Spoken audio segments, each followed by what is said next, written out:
চট্টগ্রাম বন্দরের new marine container terminal Dubai ভিত্তিক DP ওয়ার্ল্ডকে ইজারা দেওয়ার সিদ্ধান্তের প্রতিবাদে ধর্মঘটে শ্রমিক কর্মচারীরা। এই মুহূর্তে সেখানে আছেন রিপোর্টার ফেরদৌস লিপি, সরাসরি যাচ্ছি তার কাছে।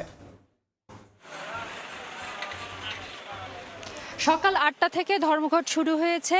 ইতিমধ্যে শ্রমিক কর্মচারী যারা আছেন তারা আমরা দেখেছি বন্দরে যে ৪ নম্বর গেট আছে সেখানে একটা বিক্ষোভ মিছিল করেছেন এবং তারা দাবি করছেন যে বন্দরের অভ্যন্তরে যে জাহাজ থেকে পণ্য ওঠানামা ছাড়া সব ধরনের যে অপারেশনাল কাজ সেটা বন্ধ রয়েছে এবং যদিও শ্রমিক যারা আছেন তারা বন্দরে এসেছেন, সাইন করেছেন, কিন্তু কোনো ধরনের যে কার্যক্রম সেই কার্যক্রমে তারা অংশ নিচ্ছে না।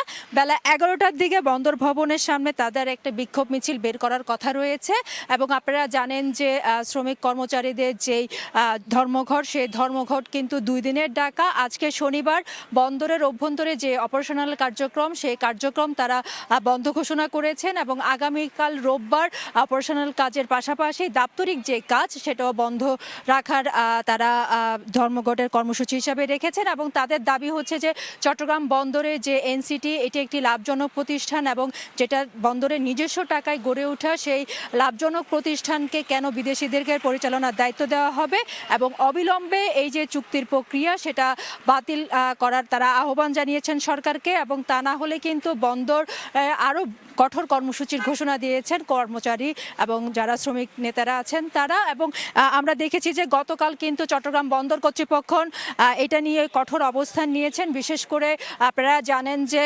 গণমাধ্যমের কাছে তারা একটা বিজ্ঞপ্তি পাঠিয়েছেন, যে বিজ্ঞপ্তিতে বলা হচ্ছে উচ্চ আদালতের সিদ্ধান্তের বিরুদ্ধে গিয়ে যেসব শ্রমিক কর্মচারী ঐক্য পরিষদ সহ যারা এই ধর্মঘটে অংশ নেবেন কিংবা বিশৃঙ্খলা সৃষ্টি করবেন তাদের বিরুদ্ধে কঠোর অবস্থান নেওয়া হবে। এবং আমরা সকাল থেকে দেখেছি বন্দর ভবনের সামনে কিন্তু অতিরিক্ত যে আইন শৃঙ্খলা রক্ষাকারী বাহিনী পুলিশ সেটা মোতায়েন আছে।